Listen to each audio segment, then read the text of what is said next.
நமக்கு மட்டும் ஏந்தா இப்படிலாம் நடக்குதோ என்று நினைத்தவள் எஸ்கேப் ஆகி போக நினைக்க அங்கே இருக்கும் இன்னொரு டீப்பாயில் இடித்துக்கொண்டாள். வழி தாங்க முடியாமல் அப்படியே கீழே விழ, அதே நேரம் வெளியே சத்தம் கேட்பதை உணர்ந்த சித்தார்த் டவலை கட்டிக்கொண்டு வெளியே வந்து பார்க்க அவன் முன்னால் விழுந்து கிடந்தாள் அனன்யா. தன்னை தேடி தன் ரூமிற்கு அனன்யா வந்து விட்டாள் என்பதை அவனால் கொஞ்சம் கூட நம்பவே முடியவில்லை. சித்தார்த், அப்போ ஒரு விஷயத்தை நீ முடிவு பண்ணிட்டனா உன்னை மாத்திக்கவே மாட்டல்ல, ஆனாலும் உனக்கு தைரியம் கொஞ்சம் ஜாஸ்தி என்ற அவன் குரலை கேட்டதும் நிமிர்ந்து பார்த்தாள் அனன்யா. சித்தார்த்தின் முகத்தை பார்த்து அதிர்ச்சி அடைந்தவள், இப்பதான் நினைச்ச, அதுக்குள்ள இவர் வந்து நிக்கிறாரு, ஐயோ கடவுளே, நான் இன்னைக்கு செத்த என்று நினைத்தவள் அவனை பதட்டத்துடன் பார்த்தாள். ஆனாலும், அனன்யா, இவருக்கு பயந்தேனா இன்னைக்கு உன்னை வெச்சு செஞ்சிருவாரு, அதனால எதையும் வெளிக்காட்டிக்காம அப்படியே கேஷுவலா பேசு என்று தனக்குள் சொல்லிக் கொண்டாள். ஹலோ சித்தார்த் சார், நீங்க இங்க என்ன பண்றீங்க?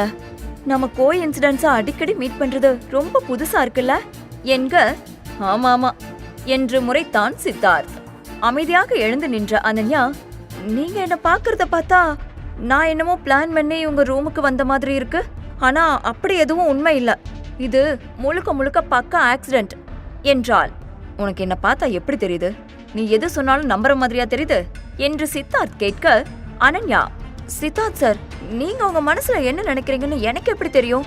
நீங்க நான் சொல்றத நம்பலாம், நம்பாமலும் போலாம், அது உங்க இஷ்டம் என்றாள். உனக்கு இதெல்லாம் தெரியாது, ஆனா என் ரூமுக்குள்ள மட்டும் வர தெரியுமா?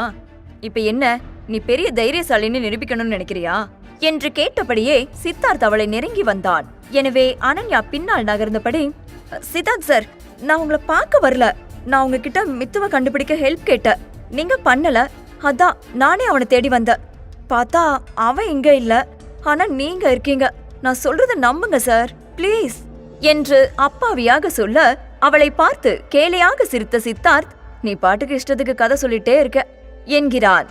ஆஹா, இவன் நம்ம மேல செம கடுப்புல இருக்கான் போலையே என்று நினைத்தவள் அவனை தாண்டி ஓட முயல, அதற்கு ஏமாறாத சித்தார்த் அவளை விடாமல் பிடித்துக் கொண்டான். மேலும் பதட்டமான அனன்யா வேகமாக அவனிடமிருந்து விடப்பட முயன்றாள். ஆனால் சித்தார்த் வலிமையாக இருந்ததால் ஒரு அளவிற்கு மேல் அவளால் போராட முடியவில்லை.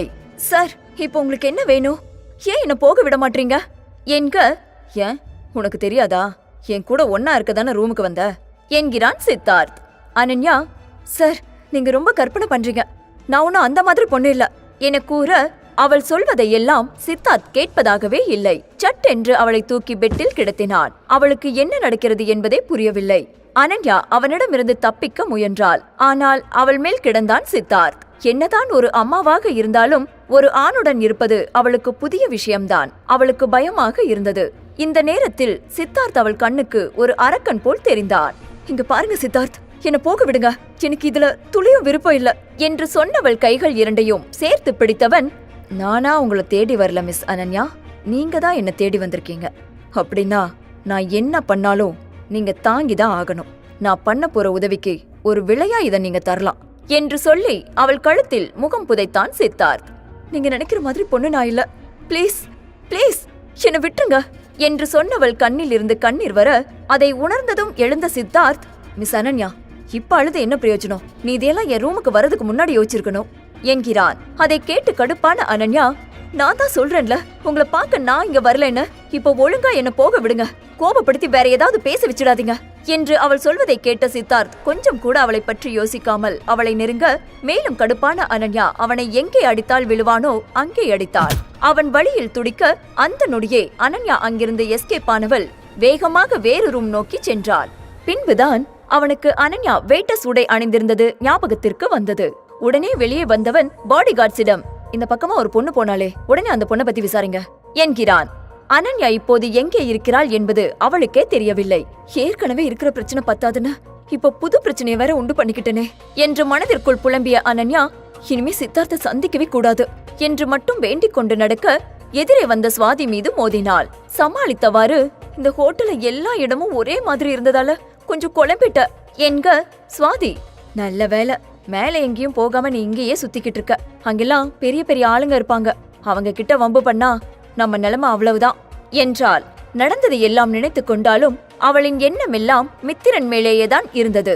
அதற்குள் இவளை பற்றிய விவரங்களை கண்டறிந்த பாடி கார்ட்ஸ், பாஸ், அந்த பொண்ணு இன்னைக்குதான் வேலைக்கு சேர்ந்திருக்கா என சொல்ல, அடடா, நாம தப்பா புரிஞ்சுக்கிட்டோமா என்று யோசித்த பொழுது பக்கத்து ரூமில் இருந்து கேட்ட சத்தம் சித்தார்த்துக்கு எரிச்சலை கொடுத்தது.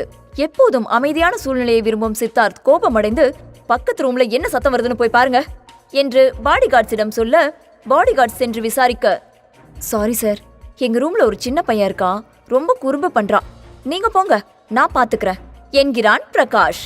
அதற்குள் மித்ரன், டே எருமைகளா, விடுங்கடா, உங்களுக்கு என் அப்பா யாருன்னு தெரியாது, அவர் மட்டும் வந்தாருன்னா உங்களை அப்படியே தூக்கி போட்டு மிதிச்சிருவாரு, என்ன விடுங்க என்று கத்த, அந்நேரம் அங்கு வந்த சித்தார்த் அங்கு ரூமில் இருக்கும் நபரை பார்த்து, இங்க என்ன நடக்குது, நீங்களா யாரு என்று கேட்க, அவன் குரலே பயத்தை கொடுக்க போதுமானதாக இருந்தது. மித்ரன் இருந்த ரூமில் இருந்த அனைவரும் பயந்து போனார்கள். அதே நேரம் வாசலில் நின்றிருந்தவனோ, இங்க பாருங்க சார், எங்க ரூம்ல நாங்க என்ன பண்றோம்னு உங்களுக்கு சொல்லணும்னு அவசியம் இல்ல என்றபடி கதவை மூட முயல, அதில் கடுப்பான சித்தார்த் கதவை ஓங்கி உதைக்க அது தானாக திறந்து கொண்டது. சித்தார்த் உள்ளே நுழைய அந்த இடத்தில் சூழ்நிலை மெல்ல மாறத் தொடங்கியது. எதையும் கண்டு கொள்ளாமல் அவன் சிறுவனை தேட அங்கே மித்ரன் இருந்தான். அவனை பார்த்து அதிர்ந்தவன் அப்படியே திரும்பி சென்று விடலாம் என்றுதான் நினைத்தான். ஏனெனில் மித்ரனுக்கு தான் தான் அவன் அப்பா என்ற நம்பிக்கையை மீண்டும் கொடுக்க அவன் விரும்பவில்லை.